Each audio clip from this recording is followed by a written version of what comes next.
4টা বিয়ে করা ইসলামী শরীয়তে জায়েজ করার দেওয়া হয়েছে। কিন্তু জানেন, কোনো আলেমরা বলবেন না, আপনারা বলুন, কেউ যদি দ্বিতীয় বিয়ে করতে চায় বইয়ের কাছে অনুমতি নিতে হবে না? হবে না? কথা বলে না? হ্যাঁ। আচ্ছা, এরকম ভালো বউ কারো আছে 24 পরগনায় কুলতলি থানায়? রাতের বেলায় গিয়ে বলবেন আমি না কালকে আর একটা বিয়ে করব, তোমাকে চুমু খাবে না, ঝাঁটা করে মারবে, ঝাঁটা করে মারবে। ও খা না না না, ভুল হচ্ছে। বিবির কাছে অনুমতি নেবার প্রয়োজন নেই দ্বিতীয় বিবি গ্রহণ করার জন্য।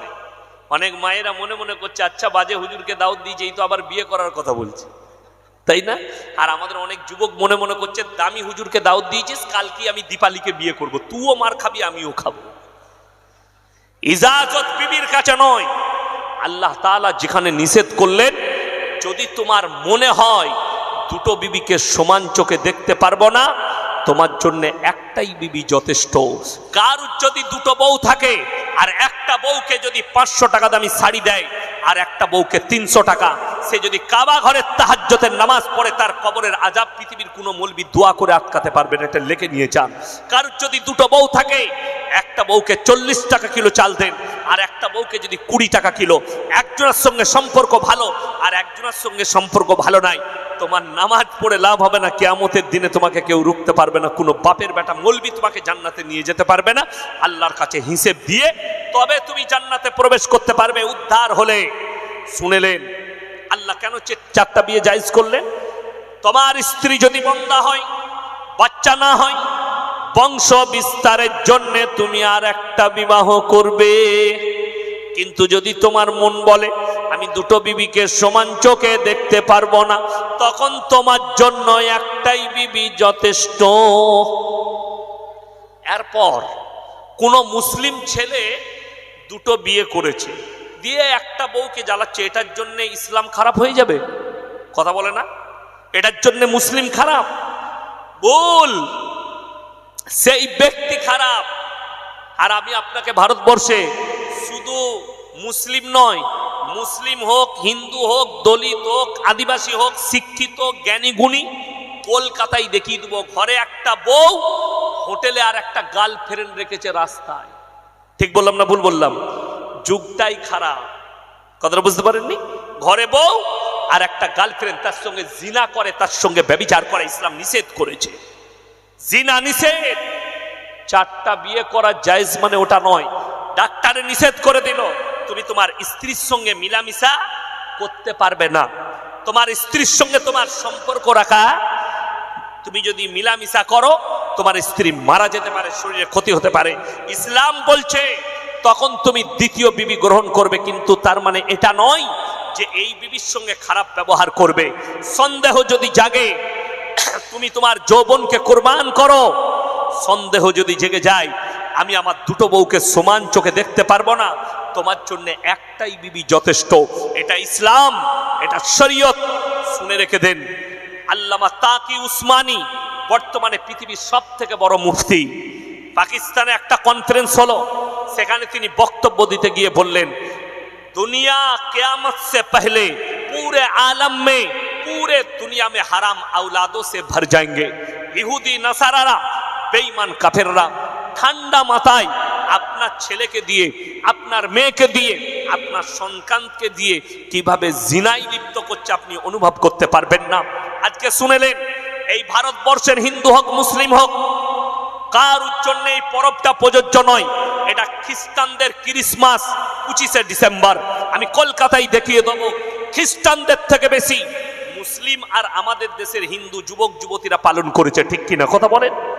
অথচ আমি আমার হিন্দু যুবক যুবতীকে আমি কিছু বলতে পারবো না।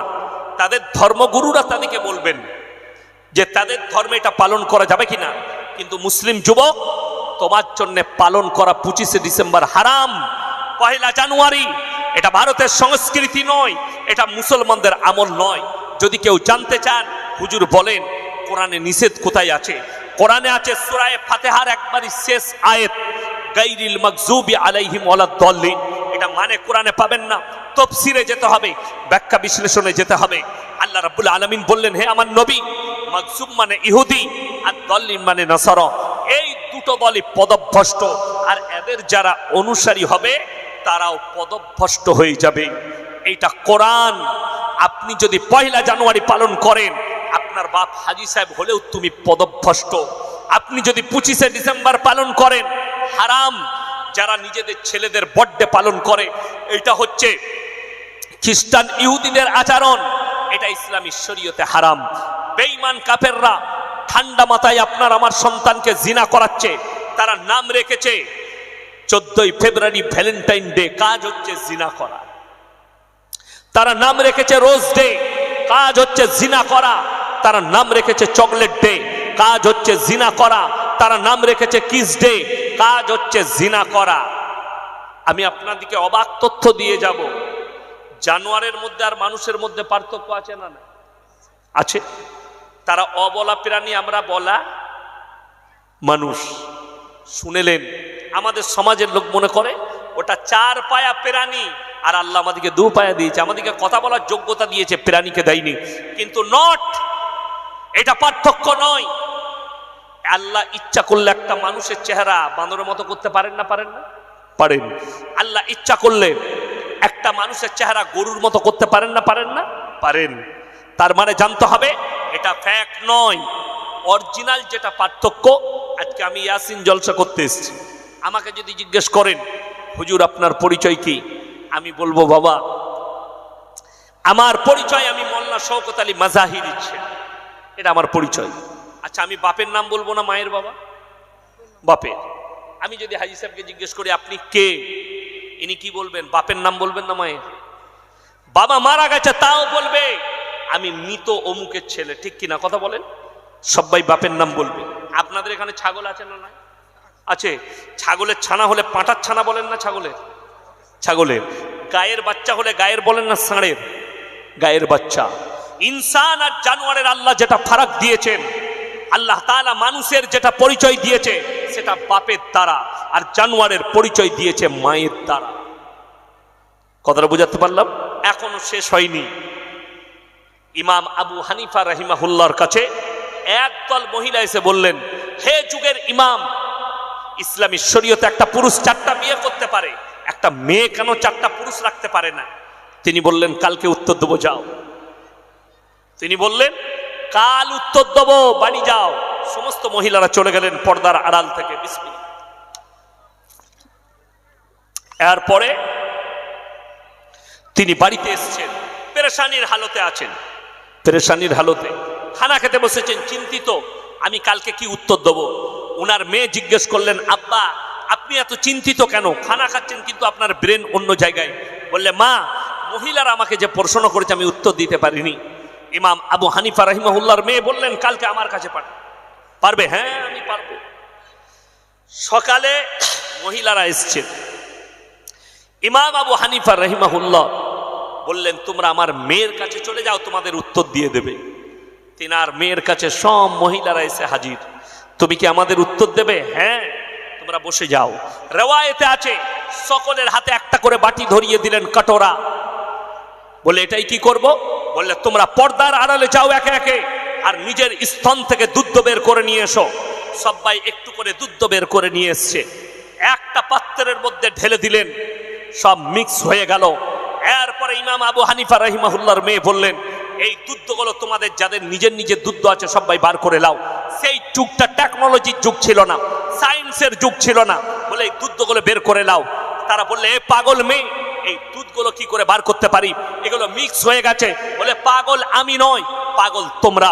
একটা ছাগল মাঠে গেলে 5টা পাঁঠা তার সাথে মিলামিশা করতে পারে। কার বীর্য থেকে বাচ্চা হয়েছে এটা উপরওয়ালা ছাড়া কেউ জানে না, আল্লাহ ছাড়া কেউ জানে না।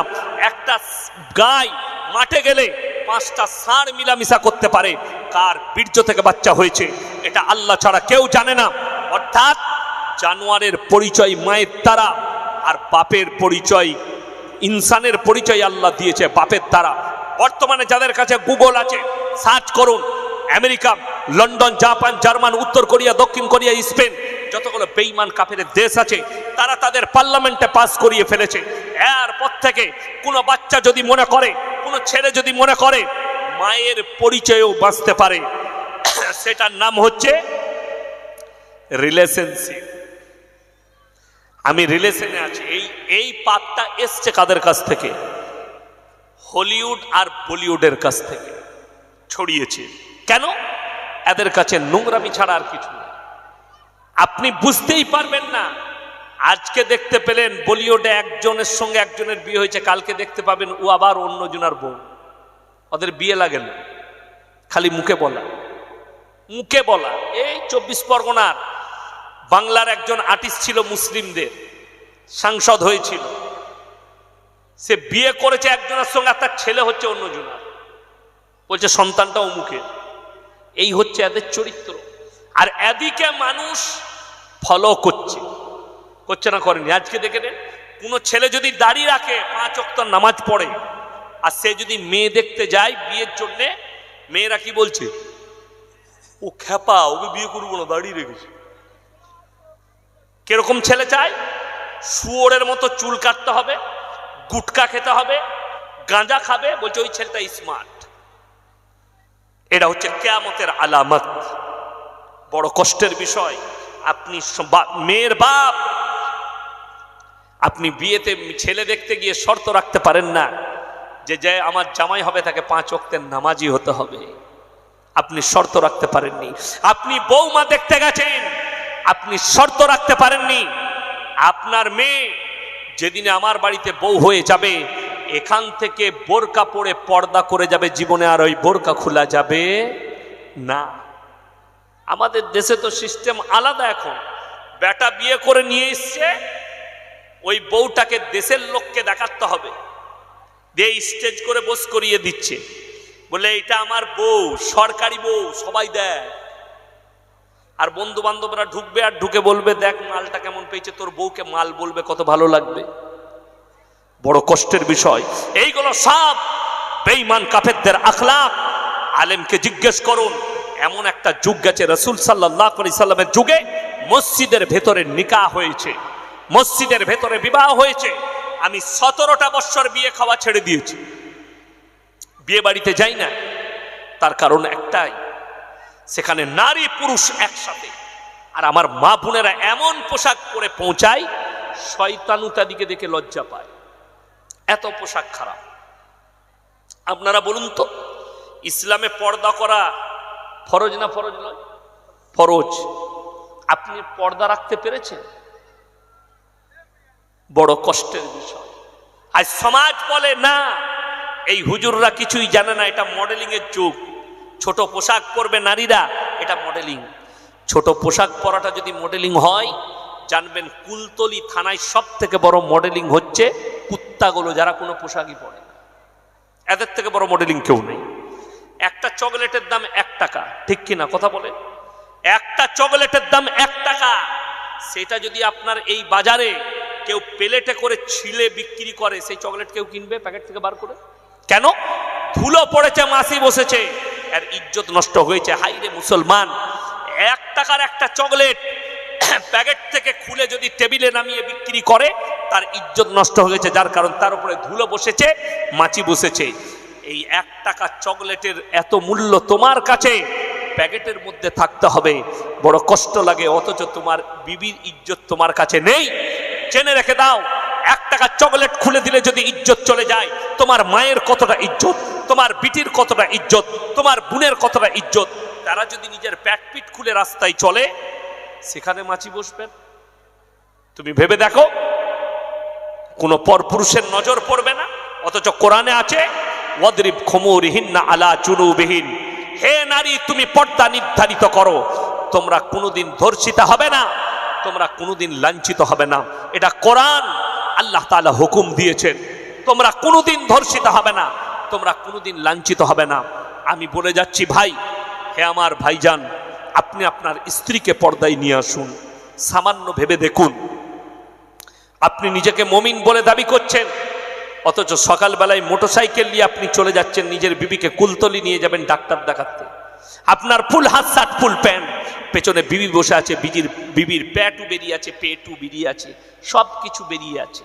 আপনি নিজেকে মুমিন বলে কি করে দাবি করেন? শুনে রেখে দেন, ওই পুরুষটা দাইয়ুস পুরুষ, যে নিজের বিবিকে পর্দায় রাখতে পারলো না, এ হচ্ছে দাইয়ুস। সেই দাইয়ুস কোনোদিন জান্নাতে প্রবেশ করবে না। আপনি কন্টিনিউ আপনার বিবিকে পর্দায় রাখুন। পর্দা করা ফরজ। আজকে দুঃখ লাগে এই ভারতবর্ষের মাটিতে কোনো মুসলিম মহিলা, কোনো মুসলিম মেয়ে সে যদি পর্দা করে, বোরকা পরে, হিজাব পরে স্কুলে যায়, তাকে কোর্টে কেস লড়তে হয়। অথচ রাস্তাঘাটে ন্যাংটো ঘুরে বেড়ালে তাদেরকে বাহবা দেওয়া হয়, দারুণ লাগছে, ভেরি বিউটিফুল, নাইস। এইটা হচ্ছে দেশের অবস্থা। ভাবতে পারেন, জেনে রেখেতেন আমিও স্কুলে গেছি, পড়াশোনা করেছি। যতদিন স্কুলে পড়েছি কোনোদিন জানতাম না শিক্ষক দিবস কবে। আজকে দেশের অবস্থা, যেদিনে শিক্ষক দিবস হয়, শিক্ষক দিবসের দিনে ম্যাডাম, মাস্টার, হেডমাস্টার, ছাত্র একসঙ্গে ড্যান্স করছে ডিজে লাগিয়ে। প্রত্যেকটা কলেজে সোশ্যাল হয় বছর একবার, ছাত্র ছাত্রীরা আর্টিস্ট দিকে ইনভাইট করে মদ খেয়ে তাদের সঙ্গে ড্যান্স করছে। এদের দ্বারা আপনি কি আশা করতে পারেন? এদের দ্বারা কি আশা করতে পারেন? কলকাতায় আরজি করে একটা মেয়ে মার্ডার হয়ে গেল, ধর্ষণ করে মার্ডার করা হয়েছে। আমি বলে যাচ্ছি আপনাকে, যারা আন্দোলনে নেমেছিল তাদের অনেকগুলো ভিডিও আমি দেখেছি। সারাদিন আন্দোলন করছে, রাতের বেলায় গিয়ে হোটেলে খেয়ে মদ খাচ্ছে বসে। এটা হচ্ছে তাদের দুঃখ পালন। আর আমি বলে যাচ্ছি, আমাকে যদি একদিনের জন্য দেশের প্রধানমন্ত্রী করেন, যতজন ধর্ষণকারী আছে তাদেরকে রাজপথে দাঁড় করিয়ে মুন্ডুচ্ছেদ করে দিতে হবে। এটা ইসলাম। যদি ইসলামী শাসন হয়, কোরআনে আছে কেউ যদি ধর্ষণ করে তাকে বিচ সড়কে, রাস্তার মধ্যখানে জনসমাজে নিয়ে এসে তাকে হত্যা করতে হবে, যাতে দ্বিতীয় কেউ ধর্ষণকারী না থাকে। দ্বিতীয় নম্বর, কোন বিবাহিত মহিলা, বিবাহিত পুরুষ তারা যদি পরকিয়া করে তাদেরকে অর্ধেকটা পুঁতে খেপা কুকুর লাগিয়ে দাও, না হলে মুন্ডুচ্ছেদ করে দাও জনসমাজের মধ্যখানে, যেন দ্বিতীয় কেউ পরকিয়া না করতে পারে। কোন অবিবাহিত ছেলে, অবিবাহিত মেয়ে তারা যদি পরকিয়া করে আর ধরা পড়ে, তাদেরকে 100টা কোড়া মারো সমাজের সামনে, এবং তাদেরকে 100 রাকাত নামাজ পড়া করাও, নফল ইস্তেগফারের নামাজ পড়া করাও। এটা ইসলামী শরীয়ত। আপনি ভেবে দেখুন, কেন আমি বলছি, মক্কা মদিনায় 40 লাখ হাজি সেখানে হাজির হয়। সেখানে কমপক্ষে 15 থেকে 18 লক্ষ খালি হাজি বিবি থাকে। তার মধ্যে বুড়িগুলো থাকে কোথাকার, ভারত, বাংলাদেশ, পাকিস্তানের বুড়িরা হজ করতে যায়। ইন্দোনেশিয়া, মালয়েশিয়া, লেবানন, কাতার, কুয়েত, মিশর, আরব আমিরাত, দুবাই, এই দেশের যুবতী মেয়েরা হজ করতে যায়। হজ না করলে তাদের বিয়ে হবে না, আগে হজ করতে হবে। পৃথিবীর ইতিহাসে গোটা পৃথিবীর মিডিয়াকে চ্যালেঞ্জ দিলাম, একটা বার করে দাও কাবা ঘরের ভেতরে একটা মেয়ে, যুবতী মেয়ে ধর্ষিতা হয়েছে। আমি ইয়াসিনার জীবনের সমাজের বুকে বক্তব্য দেব না। আরে ধর্ষণ তো অনেক দূরের কথা। আপনি জানেন, হাজি সাহেবরা জানে, এহরাম বাঁধা অবস্থায় একটা মশা মাছি পর্যন্ত মারতে পাবে না। ঠিক কিনা হাজি সাহেব? মারতে পাবে না। কতটা ডিসিপ্লিন! আজকে বড় কষ্ট লাগে, কলকাতায় একটা মহিলা সুরক্ষিত নয়, আমাদের দেশে একটা মহিলা সুরক্ষিত নয়। মণিপুর রাজ্যে 2 জন দলিত মাকে ন্যাংটো করে ঘোরানো হয়েছে রাস্তায়। অথচ বড় কষ্ট লাগে, আমাদের দেশের মিডিয়াওয়ালারা খবর পাচ্ছে কোথাকার। বাংলাদেশের খবর এদের কাছে আছে, ইউক্রেন রাশিয়ার যুদ্ধের খবর আছে, ফিলিস্তিনের যুদ্ধের খবর আছে, কিন্তু মণিপুরের মা দিকে ন্যাংটো করে ঘোরানো হয়েছে এই খবর এদের কাছে নেই। চোখে পট্টি পরে নিয়েছে। সাবধান, আল্লাহর কাছে হিসেব দিতে হবে। আমাদের দেশের মুসলমান যুবক দিকে বলে যাচ্ছি, নেতা হওয়া খুব সহজ, কিন্তু যদি একটা অন্যায় করে থাকো, আল্লাহর কসম আমার আল্লাহর কাছে রেহাই পাবে। আল্লাহ জাহান্নামে নিক্ষেপ করে দিবেন। অন্যায় ভাবে যদি কারুর কওমের মালকে আত্মসাৎ করে, আমরা মনে করি মাদ্রাসার সেক্রেটারি হওয়া খুব ভালো কাজ, আমার সম্মান বেড়ে যাবে। আমরা মনে করি মসজিদের সেক্রেটারি হওয়া খুব ভালো কাজ, গ্রামের নেতা হওয়া খুব ভালো কাজ। একটা যদি আমানতে খেয়ানত করো, কিয়ামতের দিন আল্লাহর কাছে হিসেব দিতে হবে দাঁড়িয়ে। তাতে মসজিদের মতোয়াল্লি হোক আর মাদ্রাসার সেক্রেটারি হোক, আমানতের খেয়ানত হলে আল্লাহর কাছে হিসেব লাগবে। কেউ যদি গ্রামের বিচার করে, একটা যদি মজলুমের ওপর অত্যাচার করে থাকো, মিথ্যা যদি কেউ কি মিথ্যা বিচার করে থাকো, আমাদের দেশের অবস্থা হচ্ছে কেউ যদি গাঢ় দুধে চা খাই দেয় বিচার পাল্টিয়ে যায়, 500 টাকার নোট দিলে বিচার পাল্টায়। এই যদি কেউ করে থাকে, আল্লাহর কসম আমার আল্লাহ রেহাই দিবেন না, কিয়ামতের দিনে পাকড়াও করে কঠিন হিসেব নেবেন। এইটার কারণেই হযরতে আমিরুল মুমিনিন হযরতে উমরে ফারুক রাদিয়াল্লাহু তাআলা আনহু সাহাবীদেরকে বললেন, আমার সন্তানকে গাছে বেঁধে দাও। ইয়া হে আমিরুল মুমিনিন, এটা তো আপনার সন্তান। হযরতে উমর বললেন, এটা আমার সন্তান বলেই বলছি, আজকে যদি একে ছেড়ে দাও এর থেকেও বড় অন্যায় করার সুযোগ পাবে, তাই গাছে বাঁধো আর একে কুড়া মারো। ইসলামে যে শাস্তি আছে সেই শাস্তি দাও। চলে বলুন সুবহানাল্লাহ। আজকে আমাদের দেশে ভিআইপির বেটা হলে ছাড় পেয়ে যায় ধর্ষণ করলে, কিন্তু ধনঞ্জয়ের ফাঁসি হয়েছে, আপনারা শুনেছেন, অনেক দিন আগে পেপারে দিয়েছিল, ধর্ষণ কেসে ধনঞ্জয়ের ফাঁসি। ওই ধনঞ্জয় তো ধরা পড়েছে বলে ধনঞ্জয় 100টা সঞ্জয় ঘুরে বেড়াচ্ছে, প্রত্যেক দিন হাজারো হাজারো ধর্ষণ করে। কত নিপীড়িত মহিলা তারা বলতে পারে না, তাদের ইজ্জত হানির কারণে মানুষের সামনে প্রকাশ করতে পারে না। লোভ দেখিয়ে, প্রলোভন দেখিয়ে তুমি যাদের ইজ্জত লুটছো, আল্লাহর কাছে হিসেব দিতে হবে। যারা মজলুম মহিলা সুযোগ নিয়ে, তার দুর্বলতার সুযোগ নিয়ে যারা তাদের শরীরকে ব্যবহার করে, কিয়ামতের দিনে ফেঁসে যাবে। ওই জন্যে তোমার যদি ইচ্ছা যায়, কোরআনে আছে, তোমার যদি মনে হয় এই মেয়েটার স্বামী নেই, বিধবা, তোমার পছন্দ হলে হালাল রূপে স্ত্রী রূপে গ্রহণ করো। জিনা করার রাস্তা ইসলামে নেই। কোরআনে আছে ওয়ালা তাকরাবুজ জিনা ইন্নাহু কানা ফাহিশা ওয়া সা সাবিলা। ব্যভিচার করা তো দূরের কথা, যে রাস্তায় ব্যভিচার হয় সে রাস্তার ধারে পাশে যাতায়াত করো না। আল্লাহ তাআলা কোরআনে অর্ডার দিলেন, ইম্মা ইয়াবলুগান্না ইনদাকাল কিবার আহাদুহুমা আও কিলাহুমা ফালা তাকুল্লাহুমা উফফি ওয়ালা তানহারহুমা ওয়া কুল্লাহুমা কাওলান কারীমা। হে আমার নবী, বলে দাও, তোমরা তোমাদের মা বাবার ওইভাবে খিদমত করো যেমন তোমাদের শিশুতে লালিত পালিত করেছে। আজকে কষ্ট লাগে, এই ভারতের মাটিতে আল্লাহর কৃপায় মুসলমানদের একটাও বৃদ্ধ বৃদ্ধাশ্রম নেই। কলকাতায় চলুন, যতগুলো বৃদ্ধ বৃদ্ধাশ্রম আছে সবগুলো কাদের? অমুসলিম ভাইদের। প্লাস সেখানে যাদের মা বাবারা আছে কাদের? একটাও দলিত ঘরের নয়, চাষিবাসী গরিবের নয়। ডাক্তারের মা পাবেন, প্রফেসরের মা পাবেন, ইঞ্জিনিয়ারের মা পাবেন, আইপিএস এর মা পাবেন, উকিলের মা পাবেন, ব্যারিস্টারের মা পাবেন। তারা উচ্চ শিক্ষিত, মা বাবাকে রেখে এসছে কোথায়? ওই জায়গায় বৃদ্ধ বৃদ্ধাশ্রমে। তাদের দ্বারা ছাত্র কি করে তৈরি হতে পারে? আর আমার আল্লাহ কোরআনে 1444 বছর আগে নবীজির কাছে বার্তা দিলেন, তোমাদের মা বাপ যদি বৃদ্ধকালে বৃদ্ধাক্যে যায়, তোমরা তাদের এমন করে খিদমত করো যেমন তোমাদের শিশুদের লালিত পালিত করা হয়। সরকারের উচিত যে সমস্ত চাকরিজীবীরা, শিক্ষিতরা নিজেদের মা বাবাকে বৃদ্ধ বৃদ্ধাশ্রমে রেখেছে, এদিকে চাকরি থেকে সাসপেন্ড করা, এদিকে জেলের কুঠরিতে ভরে দেওয়া। যে মা বাপ তোমাকে লালিত পালিত করে, তোমাকে চাকরির মুখ দেখিয়েছে, টাকার মুখ দেখিয়েছে, দুনিয়ার মুখ দেখিয়েছে, তার স্থান করেছে ওই জায়গায়। বড় কষ্ট লাগে, তুমি রেডি থাকো, তোমার সন্তানও তোমাকে ওই জায়গাতেই দিয়ে আসবে। একজন মা, মনে হয় আমাদের রাজ্যেই হবে, জেল থেকে আপনার বৃদ্ধাশ্রম থেকে চিঠি লিখেছে নিজের সন্তানকে, বাবা তোর ছেলেকে শিক্ষা দিস আর না দিস, আদর্শ কমপক্ষে দিবি। কেন? আমি আমার ছেলেকে শিক্ষিত করেছিলাম, আদর্শ না দেওয়ার কারণে আজকে আমি বৃদ্ধাশ্রমে আছি। তোর ছেলেকে শিক্ষার সাথে সাথে আদর্শ দিবি, যাতে করে তোকে বৃদ্ধাশ্রমে না যেতে হয়। এটা ছিল একটা মায়ের চিঠি।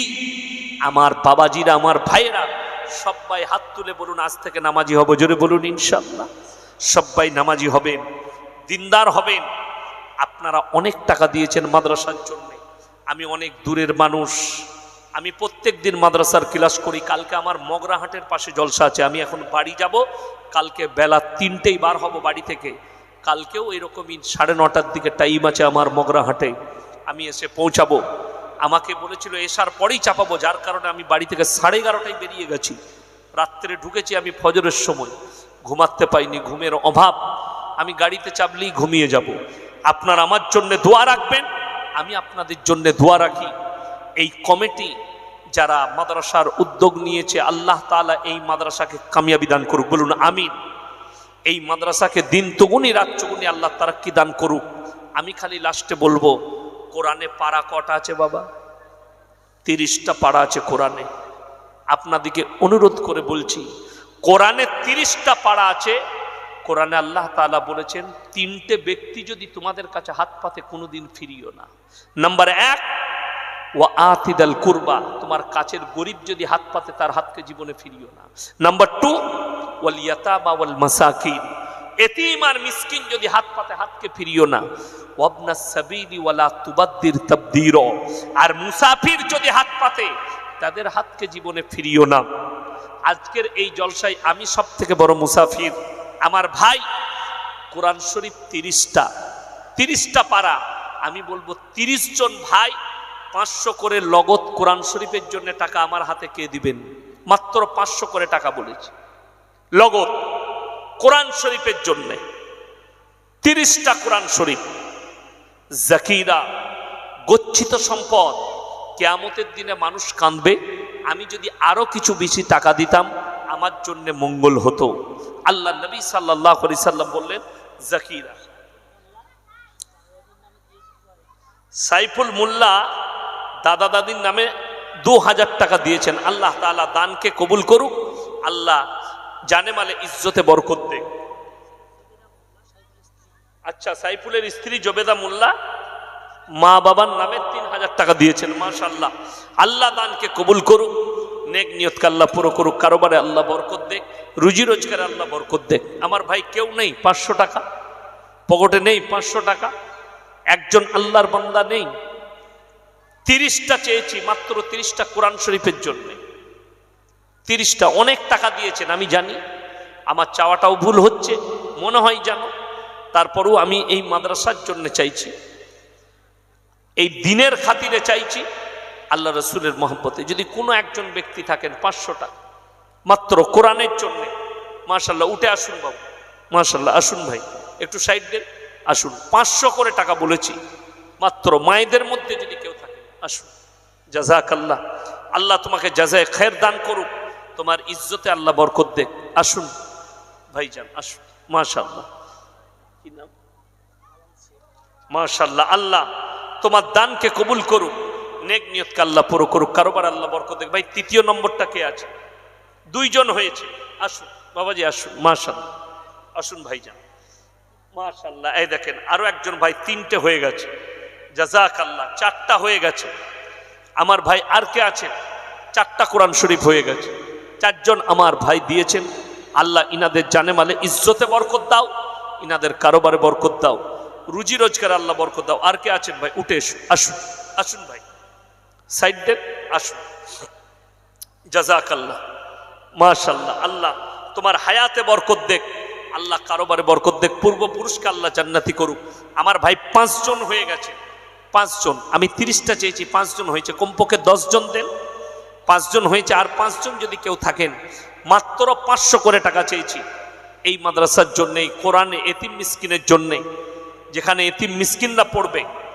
আল্লাহ তাআলা এই মাদ্রাসার পড়ান। ওই টাকাটা নেন তো, এই যে কেউ কি পাঠান টাকাটা, ও বাবু লাও তো রাকিব, মাশাআল্লাহ দাও, জাযাকাল্লাহ। এই দেখেন 6 জন হলো, একজন মা দিয়েছেন। আল্লাহ ওই মায়ের জানে মালে ইজ্জতে বরকত দাও, আল্লাহ উনাদের কারোবারে বরকত দাও, মাশাআল্লাহ। দেখেন হাজী সাহেব দিয়েছেন একটা, 6টা হয়ে গেল, 7টা হলো। আল্লাহ তাআলা হাজী সাহেবের ইজ্জতে বরকত দেখ। উনি উনার আব্বার জন্য 500 টাকা দিলেন। আল্লাহ উনার আব্বাকে জান্নাতবাসী করুক, উনার আব্বার কবরের দিকে জান্নাতুল ফিরদৌস। আচ্ছা, মেজো ভাই ইন্তেকাল করেছেন, উনার নামেও একটা দিলেন, মাশাআল্লাহ। 9টা হয়ে গেল, জাযাকাল্লাহ, আলহামদুলিল্লাহ। আসুন ভাই, মাশাআল্লাহ। দেখেন আরো একজন আল্লাহর বান্দা দিলেন, 10টা হয়ে গেল। আল্লাহ আপনার হায়াতে বরকত দেখ, মাশাআল্লাহ, আল্লাহ আপনার কামায়ে বরকত দেখ। 11টা হয়ে গেল। আমার ভাই আর কে আছেন? 11টা। আচ্ছা, মাস্টার সাহেব আব্বা মায়ের নামে একটা দিয়েছেন। 12টা হয়ে গেল। মাশাআল্লাহ, আল্লাহ দানকে কবুল করুক, হায়াতে আল্লাহ বরকত দেখ, রুজি রোজগারে আল্লাহ বরকত দেখ। আমার ভাই আর কে আছেন? আমার কোন আল্লাহর বান্দা আছে? একটু তাড়াতাড়ি বলি। 12টা হয়ে গেছে। মায়েদের মধ্যে যদি কেউ থাকেন, কোনো মা, আমার কোনো বোন, মাশাআল্লাহ, এই দেখেন আরো একটা এসছে। 12টা 13টা হলো। মাশাআল্লাহ, 13 জন। জাযাকাল্লাহ। দেখেন আরো একজন বাবাজি দিয়েছেন।